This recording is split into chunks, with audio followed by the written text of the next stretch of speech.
ఒక్క డబ్బాలోనే ఒక రోజుకు సరిపడా ఇమ్యూనిటీ బేస్ మీద ఉండేటువంటివన్నీ సమీకృతం చేస్తాం. మెయిన్ ఇక్కడ ప్రత్యేకత ఏంటంటే ఇందులో మేము ఏది కలిపినా ఆయుర్వేదం అనండి, ఆహార ఔషధం అనండి, ఆ పద్ధతిలోనే ప్రత్యేకంగా ఆహారం తయారు చేస్తూ ఉన్నాం. భోజనం కావాల్సిన కోవిడ్ బాధితులు యోగా కేంద్రానికి ఫోన్ చేసి తమ పేరు నమోదు చేసుకోవాలి. కుటుంబ సభ్యులందరికీ పాజిటివ్ వచ్చినా సరే వాళ్ళందరికీ ఫుడ్ అందిస్తారు. యోగా కేంద్రానికి సమీపంలో ఉన్న వారికి తమ వాలంటీర్లే ఫుడ్ డెలివరీ చేస్తారు.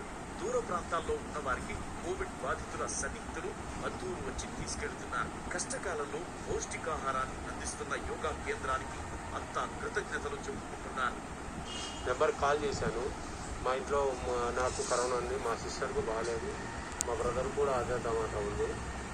అందుకోసం నేను ఎలా ఉంటుందో ఫుడ్, కరోనా ఫుడ్ అంటే ఎలా ఉంటుందో, ఎలా చేస్తారో ఏంటో అనేసి వితౌట్ ఇన్ఫర్మేషన్ వచ్చాను. ఫుడ్ బాగుంది, ఫుడ్ నీట్గానే ఉంది.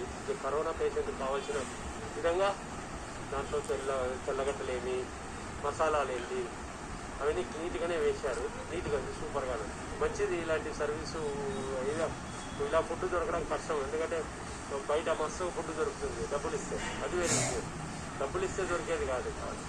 మనకు పేషెంట్ కావాల్సిన విధంగా ఫుడ్ దొరకడం కష్టం. మా బాబుకి కోడలికి బాగాలేకపోయేసరికి